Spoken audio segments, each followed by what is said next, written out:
Today on Fourth and Flex, we're talking undervalued, we're talking breakout candidates, we're talking sleepers. Let's go.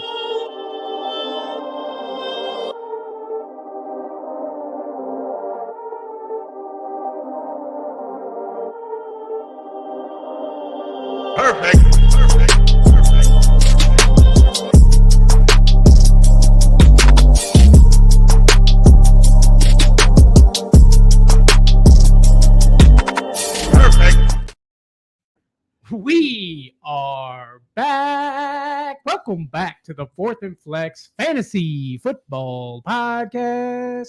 I'm Bandy.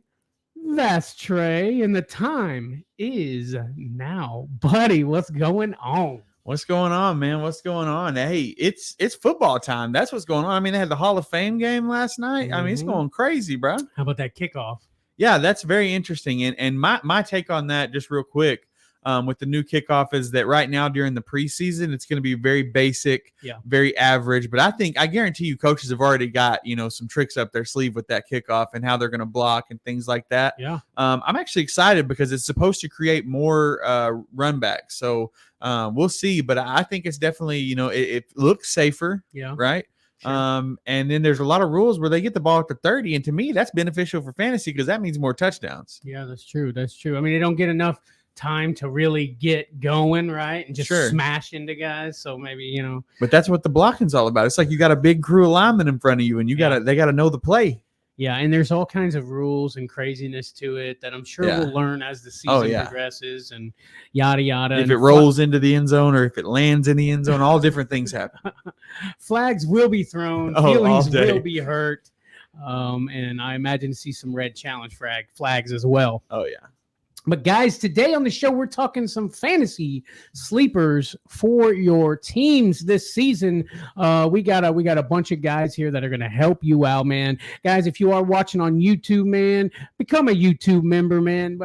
We're helping you out all season. We're checking out your teams. We're talking to you one-on-one for some counseling. Just become a flexaholic and become a member of the crew.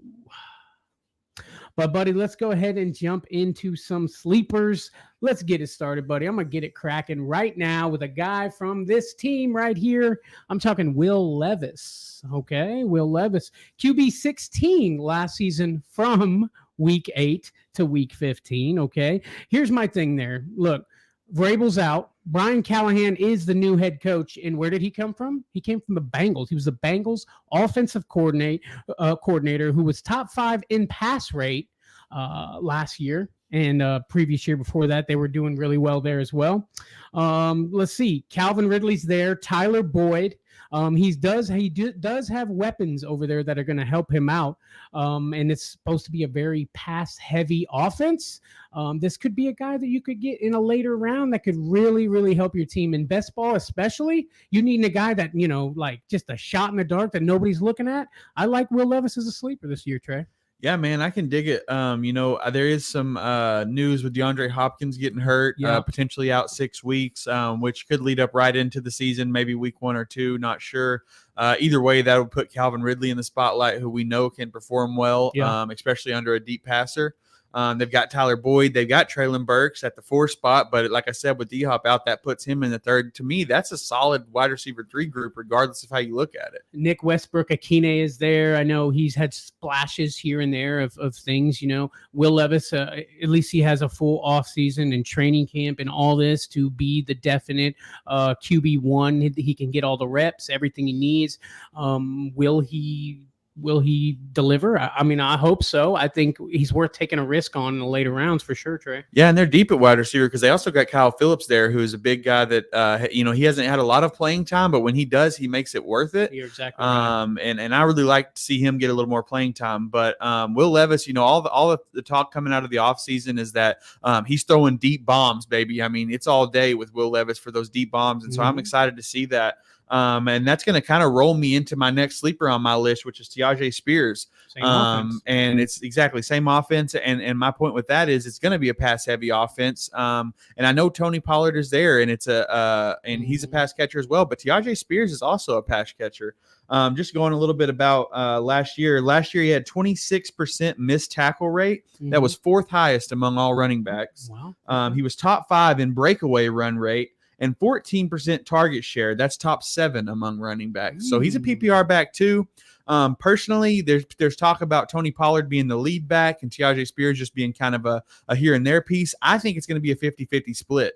Honestly, I think Tony Pollard has not been the same since his injury. Yeah. I almost look at it in a sense of like when Tony Pollard first came into the league and he was behind Zeke, when Tony Pollard would come in and score all the fantasy points, and then Zeke got most of the carries, but Tony Pollard was doing better for fantasy. I think that's going to be the same situation. I think Tyjae Spears is not going to get a lot of snap percentage, but when he does come in, I think it's going to be worth it. Absolutely. Yeah. Top 7, huh? In catches from a running back last season. Yeah, 14% target share. Interesting. Yeah, I don't see Tyjae Spears being like the main bell cow back. Right. I definitely feel like there's going to be a split. I don't know that percentage, but I do think Tyjae Spears is definitely a breakout candidate, somebody that will finally kind of get his shot. And we'll see what we got with him. And I think it's going to surprise a lot of people. Right. And it's his second year. Last year was his rookie year. You get the jitters out of the way, and he still performed well when he was on the field. And right now he's going as the 36th running back off the board. I mean, that's a bench spot all day. Why not take a shot on a guy instead of taking a bigger shot on Tony Pollard, losing a higher draft pick? And my thinking of that is that's not going to pan out well for most people. I think where they're going to draft Tony Pollard. However, I think Tyjae Spears can easily finish inside the top 36. Ooh, okay, easily. Yeah, I definitely think so, man. And to touch a little bit on Tony Pollard, why we're on the subject. Tony Pollard I definitely feel what you mean when you say, taking a bigger risk on Tony Pollard. I do think Tony Pollard, hopefully, being more of a split instead of the guy, will also perform well. And I'm just saying that just to say that I'm very interested in seeing this Titans offense and see what it looks like this season. Yeah, and I wouldn't be surprised if they tried to run some kind of a 2-back, thing where they both go out for short routes and then they just pick. He got 5 options to throw it to. And we've got the offensive coordinator from Cincinnati, so they're always doing some crazy things. I see it. Will Levis make bombing. How many times we see Burrow step back and bomb on a go route or something like that to Jamar Chase. So you could see a lot of that going on, man. For sure. That just touches on what I was talking about Will Levis too. Right. And you think about bomb candidates, who better to receive a bomb pass than D-Hop or Calvin Ridley? I mean, both of those guys, that's what they're known for. That's right. That's right, buddy. It's going to be good. It's going to be great. I'm excited to see it. But let's move on to the next guy on the list, man. And this is a guy that I'm sure people have heard some stuff about, Curtis Samuel. The Bills, okay? Here's the deal with Curtis Samuel. The reason that this guy is being slept on and the reason that people don't want a lot to do with him is because he I'm sorry, I lost it. No, you're good. Anyways, the point I was making, Curtis Samuel has the best quarterback play of his career, okay? And he's always managed to stick out with terrible quarterbacks. Mm-hmm. You know what I'm saying? Let's look at some of the past quarterbacks he's had in his career. Cam Newton, Teddy Bridgewater, Taylor Heineke, Kyle Allen, and Sam Howell. Those are the quarterbacks that he has played with and has still managed every year to surprise everyone and become a wide receiver on the waiver wire that's wanting to be picked up and a lot of fab is spent on. Yeah, I was going to say every year he is a waiver wire ad. Every single year. He is. It might be week 4. But in week 4 or 5, you're like, I need Curtis Samuel on my team. Yes, sir. Yes, sir. I think this is all going to come down to Josh Allen. Okay. We've seen Stephon Diggs come into that offense and really become him in that offense with a good quarterback in Josh Allen. And also we're seeing in training camp that there's going to be an expanded role for Curtis Samuel. They're lining him up at running back. I'm hearing a lot of Deebo Samuel type stuff coming out. Like this guy is going to be like Deebo Samuel, taking running back catches, everything. Curtis Samuel, I think, is definitely somebody that you're going to want to watch. Look, he carried 41 times for 200 yards and 2 touchdowns in 2020. That was his carries. So look for him to do more than just be a wide receiver out there, Trey. Right, and that's one of the reasons why I wanted him off the waiver wires when he was playing for Washington, is because he was getting the running back touches, and it was like a Debo Jr. Type situation, like or I would say a Debo light almost. You know what I mean? Like it wasn't Debo, but for my wide receiver 3, it was worth it. A lot of interesting things going on in the Bills offense, especially when it comes to wide receivers. They got Keon Coleman. Khalil Shakur is another breakout candidate that people are very interested in. But that offense, I think, is going to be better than people are giving it credit for because of Josh Allen. Right. And because of these receivers, man, I mean, these are guys who have been the wide receiver 2 and 3 on their team because they had people above them like Scary Terry and Stephon Diggs and things like that. And now they get an opportunity to shine. And I think that these are the type of guys that they have at wide receiver are the guys that are going to be able to shine. I wouldn't be surprised if Curtis Samuel winds up being the wide receiver 1 on this team. Yeah, no, 100%. I mean, who else would it be? I mean, yeah, you got Keon Coleman, who has the potential, but definitely, but we don't know what that looks like. And then Khalil Shakir, I mean, we've seen big things out of him, but it's not consistent. And I think Curtis Samuel just hasn't got the opportunity to be consistent. And I think with the right situation, he is a consistent type wide receiver, and I think he could definitely produce as a wide receiver 1 on this team. Absolutely. Give me Curtis Samuel, baby, for some value in my drafts. Moving to our next sleeper on this list, we've got James Conner, baby. Love me some James Conner. All right. Talked about him last week as I got him in my top 10 running backs. So, listen, right now he's being drafted as the 19th running back off the board. Okay. To me, that's a sleeper because I think that he will guarantee finish 18 and higher. I think he's going to finish 10, but I think there's no way he finishes past the running back 19 outside of injury, obviously. Last year he had 208 carries for 1,080 yards, 7 touchdowns, and that was in 12 games. Oof. I mean, he had 1,000-yard season in 12 games. Since he arrived in Arizona, he's finished as the RB7, RB9, RB13 in fantasy points per game. Okay, so that's the thing is he's doing a lot per game. He just gets hurt a lot. But on a per touch basis, last season he might have been his best year to date. Despite ranking 21st in rushing attempts, he was 6th in rushing yards in the NFL last year. So didn't rush a lot, but rushed for a lot. Jeez. If that makes sense. Yeah. He was 5th in yards after contact, which is great. And no running back has averaged more PPR points per game than Conner from week 13 on last year. Jesus, I think I'm sleeping on James Conner. I'm just saying. Now, here's the downside. He's never played a full season, right? But like I said, he got 1,000 yards with 4 games. And if you base all of your draft picks on injuries, you're not going to be able to draft anybody, You're right? Exactly right. So if Conner does get a full season, that's why I've got him as my RB10, because if he can manage to play a full season, I think he's easily a top 10 running back. And they did draft rookie running back Trey Benson, who's supposed to come in. But this is one thing that I think a lot of people are what is making them sleep on James Conner, because they're like, oh, new rookie running backs. Not everybody is Bijan Robinson. Okay. When rookie running backs come in, they might get a few snaps here and there, but most of them don't take off and take over. And I think James Conner, he's like fine wine. He gets better with age. And people talk about how he's getting older, but every year he gets better. So it's like, I want him to get older at this point. Yeah, man. James Conner did a lot in 7 games last season. I didn't realize how well he actually did, man, getting all those stats at us with him. James Conner, a guy that even your boy over here has been sleeping on, apparently. I like what you said about not finishing anything higher than 19. Yeah, I like that. I know you had him on your top 10 list a couple weeks ago, and it surprised me, but after hearing all that, Trey, I'm all in on James Conner. Let's go, baby, James Conner. Yes, sir. Yes, sir. Moving on to another running back on this list of breakout candidates and sleepers. I got Raheem Mostert. Okay, the RB2 in half PPR last season. He's being drafted in the 10th round, Trey, and to me, that's value. Oh, 100%. Everybody's worried because he's getting older.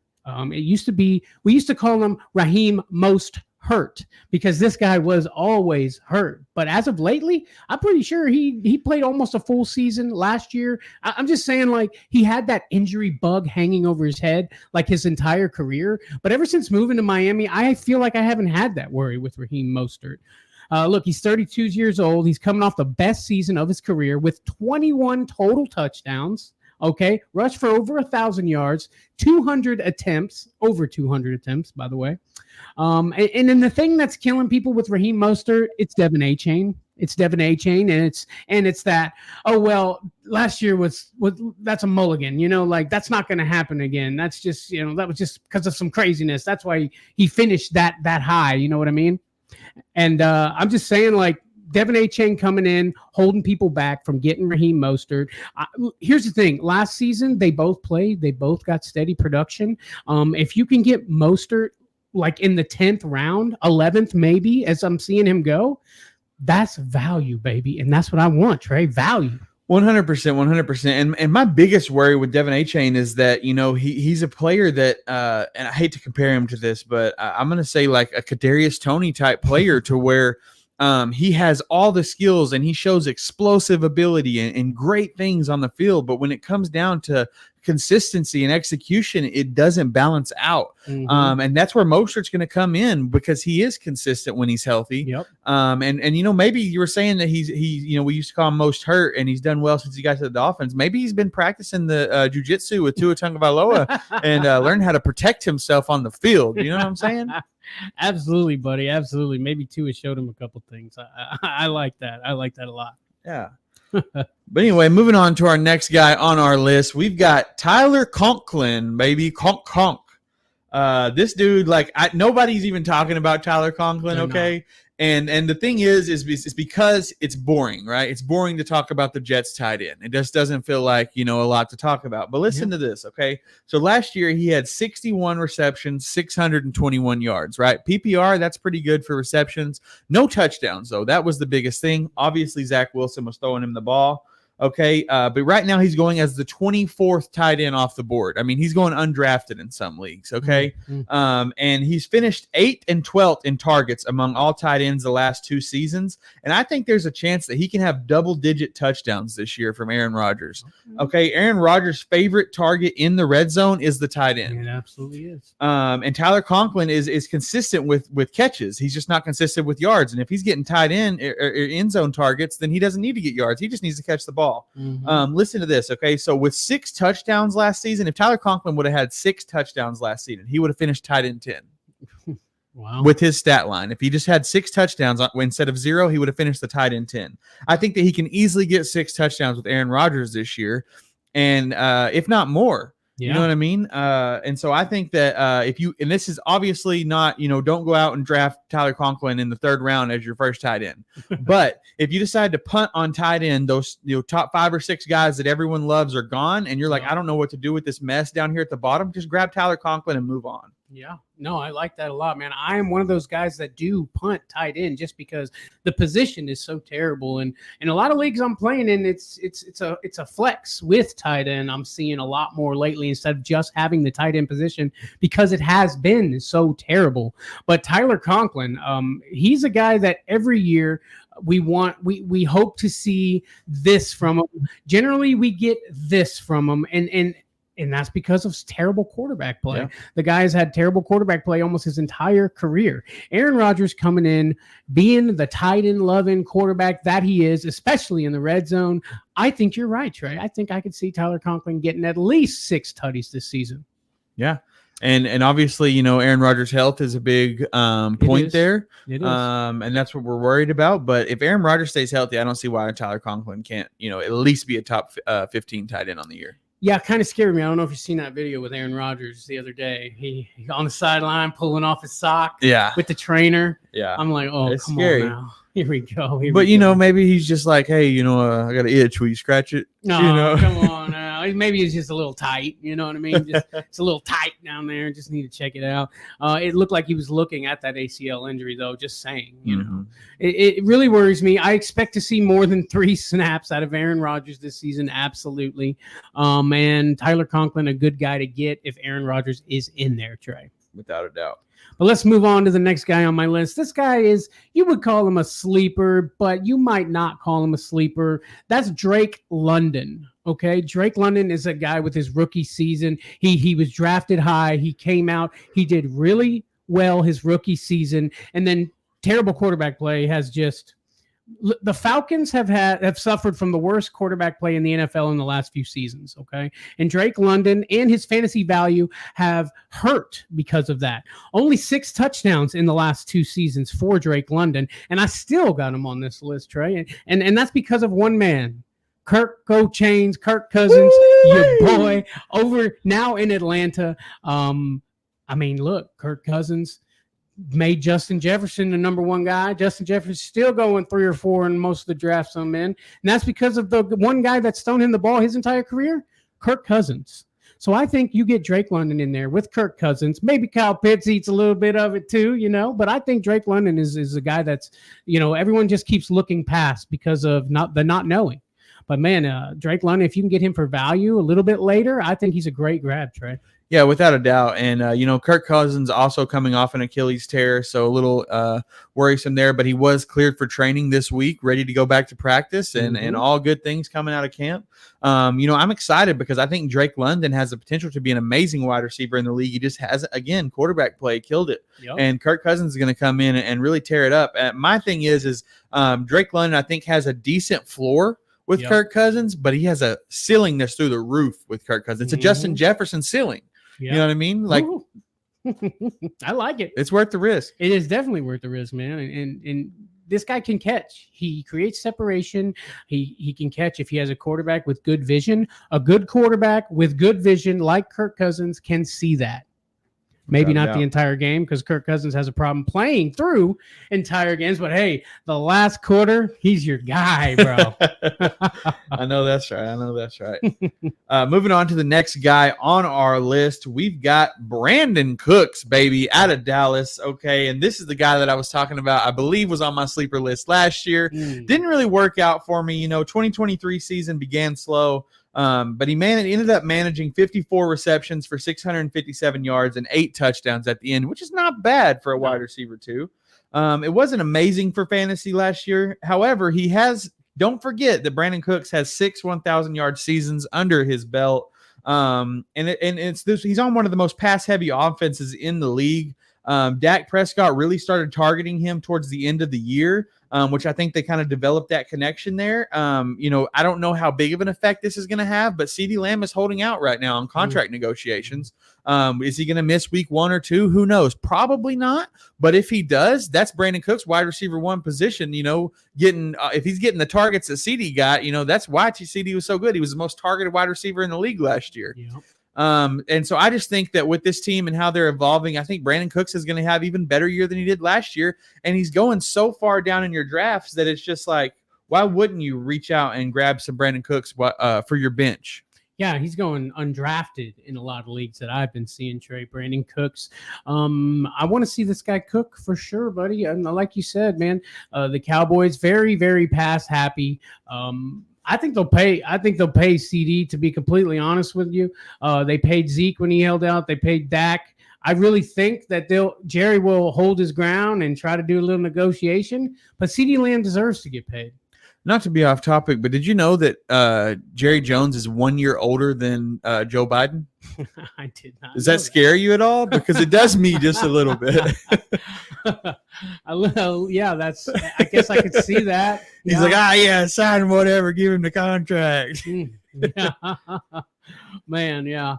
Brandon Cooks did get cooking a little bit at the end of last season, like you previously said. He was a waiver wire candidate towards that part when people were needing the help. Like you said, perhaps Dak and him, kind of that connection was starting to grow, and maybe that will push into this season. And Brandon Cooks, a guy that's going undrafted, could definitely help your fantasy team out. At the very least, sit on your bench and look pretty. Well, yeah, and I also think that Brandon Cooks basically got better towards the end is because teams started realizing that CeeDee Lamb was the script. Yep. And they were like, double, triple, whatever you got to do, shut CeeDee Lamb down. And so they had to get it to Brandon Cooks, and it opened it up for plays. It did, buddy. Going to be interesting to see what Brandon Cooks, a double year Trey's list sleeper candidate, does. But moving on to another wide receiver on the list, a guy that I honestly have not been hearing much about, and that's Demario Douglas. And there's a reason we haven't been hearing much about him. It's because he's on the Patriots. Okay. Here's the thing with Demario Douglas. The reason he has even on my list, I think, is because of the lack of competition in New England. Yeah. Okay. There's not really many people over there. They picked up KJ Osborne, a couple of rookies. I think Juju Smith is still over there for some reason. Kendrick Bourne, a guy that we want to see do well but never does well, is over there. And I think really Demario Douglas needs a chance to cook. Pop Douglas, as they like to call him in college. He had a nickname for a reason, my man. And this guy, he has the ability to go off. Now what this is going to come down to, and what's scaring everyone, is quarterback. What, Mahi? Is he the guy? There's a 6th-round quarterback over there that's apparently outperforming Drake Mahi. I mean, that's scary stuff, man. But either way, I feel like you're going to get a guy that's going to know that Pop Douglas is the guy on that team. Unless one of these rookies really breaks out, I don't see any of these guys being the number one other than Demario Douglas, Trey. Yeah, I agree with you completely. It's kind of funny. I was watching TikTok earlier, and it was Tyreek Hill ranking wide receivers. Randomly, it's got the spin in the wide receivers, and you got to rank them top 10. And he's going through his list, and to me, his list was a little off compared to what I would make it. But he was like, this is a good list so far. And then he only had his one spot left, and it flipped around. It was Kendrick Bourne. He just cut the feed. Oh my gosh. Jeez. And so I agree with you. I think Demario Douglas definitely has the easiest ability to be the all-star on that team. Mm-hmm. Obviously quarterback play comes into stance there, but I think that Pop Douglas is gonna pop off. How about that? And over on Twitch, man, popping in saying there's a lot of hype around Javion Baker right now. There is. I have been hearing a lot about him, man. I think Demario Douglas, I wouldn't call him a veteran just yet, but it's a sophomore season, and we saw him cook a little bit when he needed to last season. Look, one of these quarterbacks comes out, surely they're going to put Mahi in first, even if the guy is doing better because they're paying this guy a lot more money. Then we're going to see exactly what Demario Douglas can do, Trey. Without a doubt. Moving on to the last guy on our list. You know him. We talk about him all the time. I do. Close to my heart here. Russell Wilson, baby, on the sleepers list. New team, new Russ, right? Yeah. I mean, we saw that last year or the last 2 years. It didn't look great when he went to Denver. I know we've seen this before, but the Broncos were dumpster fire. Before Russ got there, there was bad blood with Sean Payton. Now he's on a fringe playoff team, okay, with solid options at receiver. Mike Tomlin as coach, who I think is a great fit with Russell Wilson. I think he's got a lot more in the tank. He is day-to-day right now with a calf injury, but it doesn't seem like anything serious. He actually took off to rest it so it didn't become serious, and he was out there pushing sleds with the linemen. You know what I mean? Always a team player, that Russell Wilson. And obviously I do think that he is going to lose some snaps to Justin Fields because I think that Justin Fields is going to get some crazy versatility plays in here and there. But Russell Wilson is the D-bomb guy, okay? That's not Justin Fields. And when they're trying to do comeback plays, Justin Fields maybe gets one snap and a rush attempt. But Russell Wilson is going to be the one throwing the football.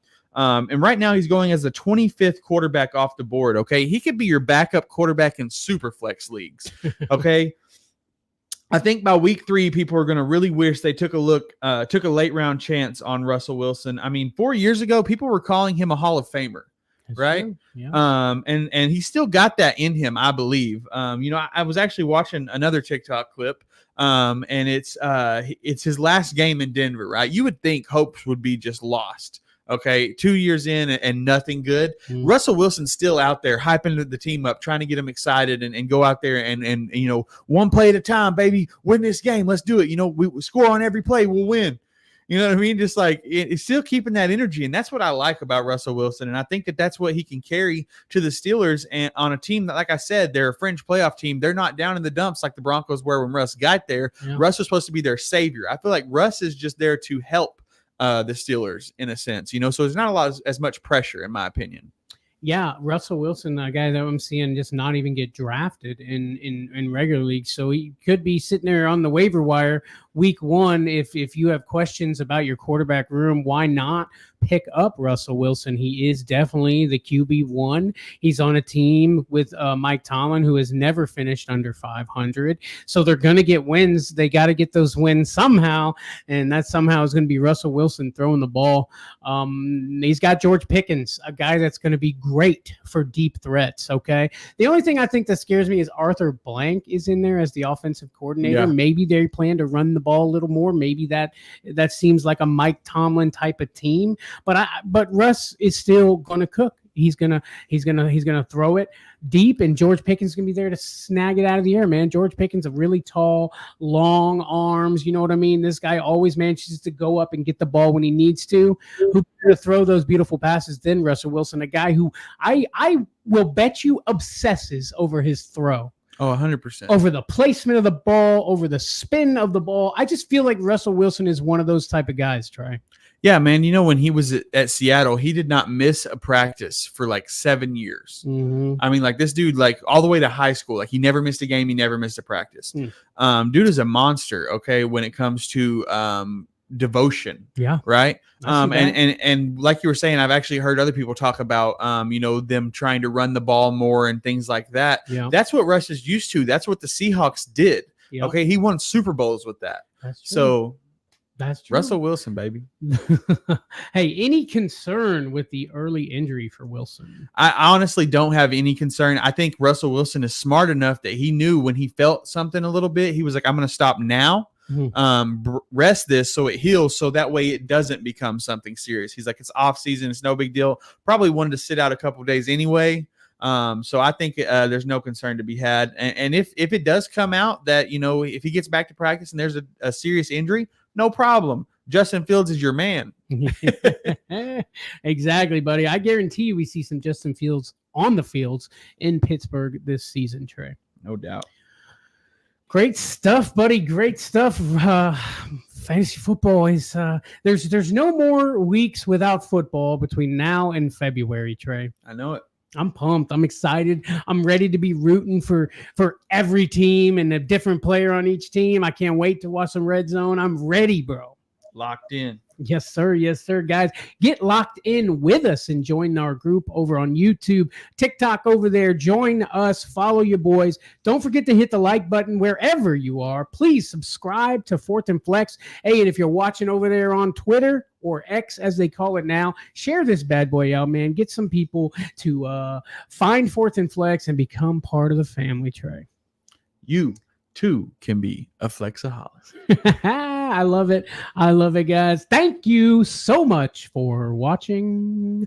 And we shall see thee on the next one. Peace out.